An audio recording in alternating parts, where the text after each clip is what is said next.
श्री परशुराम ने भगवान शिव को प्रसन्न करने के लिए घर छोड़कर कठोर तपस्या का मार्ग अपनाया।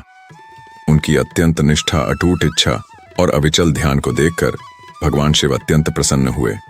उन्होंने श्री परशुराम को दिव्य शस्त्रों का आशीर्वाद दिया। इन शस्त्रों में उनका सबसे प्रमुख और अमोघ अस्त्र था परशु।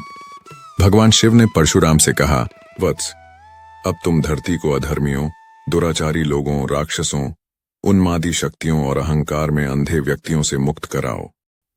एक बार भगवान शिव ने श्री परशुराम की युद्ध कला की परीक्षा लेने हेतु स्वयं उन्हें युद्ध के लिए ललकारा। गुरु और शिष्य के बीच यह भयंकर युद्ध आरंभ हुआ, जो पूरे 21 दिनों तक चला। इस युद्ध में जब भगवान शिव ने अपने त्रिशूल से परशुराम पर वार किया तो परशुराम ने फुर्ती से झुककर उस वार से बचते हुए अपने परशु से तीव्र प्रहार कर दिया।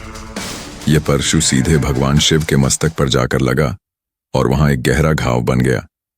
भगवान शिव इस युद्ध कौशल को देखकर अत्यंत प्रसन्न हुए।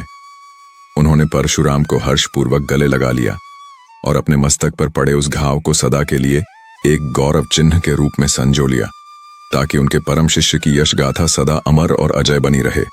भगवान शिव के 1000 नामों में से एक नाम है खंड परशु, अर्थात वह जो परशु से घायल हुआ। राजा कर्तवीर्य अर्जुन, सहस्त्रार्जुन, अत्यंत बलशाली और क्रूर राजा था। वह भगवान विष्णु के सुदर्शन चक्र का अवतार माना जाता है। उसने दत्तात्रेय भगवान की आराधना कर दिव्य वरदान प्राप्त किए थे, एक उड़ने वाला रथ और सहस्त्र भुजाएं। इन वरदानों से वह अत्यधिक शक्तिशाली हो गया और रावण जैसे राक्षस को भी पराजित कर दिया।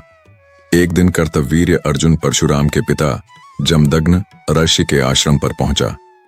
उस समय परशुराम जंगल में यज्ञ की सामग्री एकत्र कर रहे थे। इतने बड़े राजा और उसकी सेना के लिए भी ऋषि ने दिव्य कामधेनु गाय की सहायता से भव्य भोजन की व्यवस्था कर दी।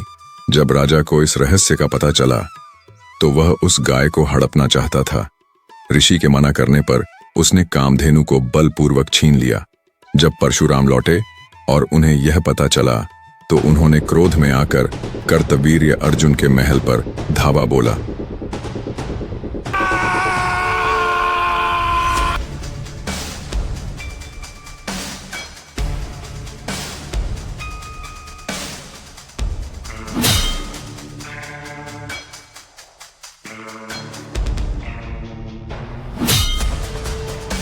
सहस्त्रबाहु जैसे अत्याचारी राजा के अंत से समस्त देश में हर्ष की लहर दौड़ गई।